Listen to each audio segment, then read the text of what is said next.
ओहो कमरेड हैन कहिले बात हो फेरि यस्तो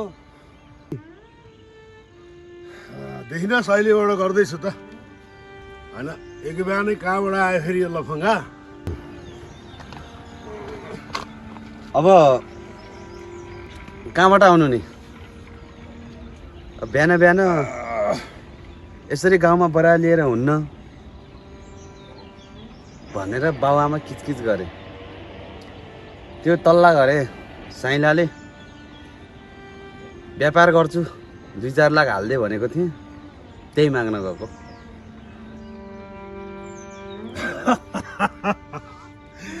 गोबेला मलाई भोटाल भन्दाखेरि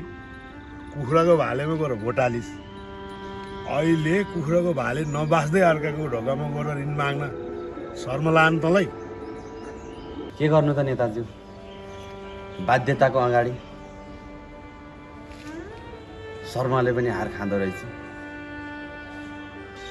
फेरि पिर नगर केटा मसँग पैसा कमाउनु बेस्ट आइडिया है बाई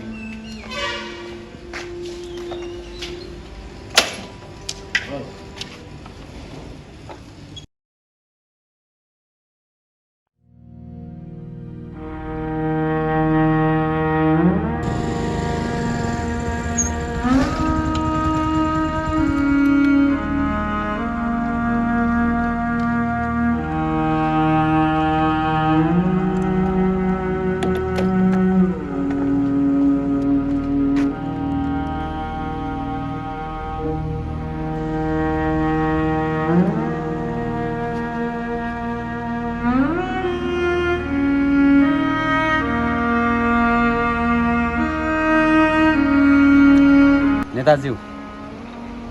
तपाईले पैसा कमाउने बेस्ट आइडिया भनेको के हो ल भन्नु त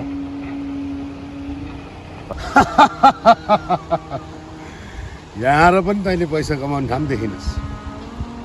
हो यही फरक छ हामी नेता तिमी जनतामा यो खोलैभरि मैले पैसा देखेको छु तिमीहरूले मात्र भ्याएको त देखेको छौ कुरा सिधा सिधा भन्नु न नेताज्यू हामीले यो बाङ्गो तिङ्गो कुरा बुझ्दैन सुन केटा कुरा सिधा छ जसरी यो खोला सिधा बगेछ त्यसरी नै सिधा छ तर एउटा कुरो ख्याल गर्नुपर्छ अबको 10 दिनपछि देउरालीको मेलामा यो गाउँको मान्छे सबै बिजी हुन्छ त्यही मौका छोपेर हामीले रात मेसिन लाएर यहाँको माल लम निकालेर पास गर्नुपर्छ कुरा ठिक हो तर म यो गैर कानुनी काम गरेर फस्न चाहन्न बरु म कुखुरा पालेर भए पनि जीवन चलाउन सक्छु नेताजी कुखुरा पालेर के गर्छस् महिना 2 महिना पालेर जब 300 रुपियाँ किलो बेचेर त कहिले उँभो लाग्छस् म त झन् भाइले दुःख पाएछ बिहान बिहान अर्काको दैलोमा ऋण खोल्न जानु भन्दा तँलाई मैले यत्रो आइडिया दिँदा तँलाई पचेन हुन जब सुर्ती त अर्कासँग मागेर खानेलाई ती 3 करोडको कुरा कहाँबाट पचोस् ठिक छ म यो सिचुएसनमा पैसाको लागि जे पनि गर्न तयार छु एक दिन त यो गाउँका मान्छे मेलामा भुल्लान् अनि प्रहरी प्रशासनले भूमि दादादेखि देख्यो भने के हुन्छ त नेताजी पुलिस प्रशासनको कुरा नगर भाइ पुलिस प्रशासन भनेको मेरो एउटा ज्यानको पिउसा मात्रै हो र मैले चाहे भने विश्व हल्लाइदिन सक्छु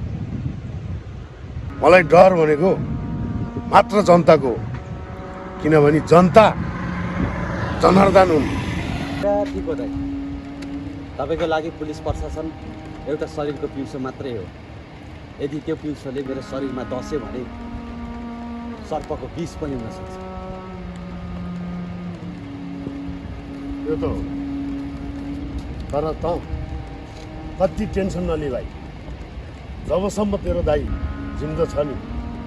तँलाई डस्ने त के कुरा, तँलाई कसैले फु गर्न नि सक्दैन। प्रोभिस र यो काम अबको 10 दिनभित्रमा सुरु गरिहाल्नुपर्छ र अन्त्य पनि। र अबको भेट यो काम बनिसकेपछि भेट हुन्छ। ल म काम गर्न तयार छु, तर एउटा शर्तमा। यदि म फसेँ भने न तपाईँलाई पनि म फसाइदिन्छु। यही कुरा गर्छस् भाइ, कुरा फस्ने र फसाउनेको होइन भाइ। यहाँ कुरा के हो भने कमाउनेको।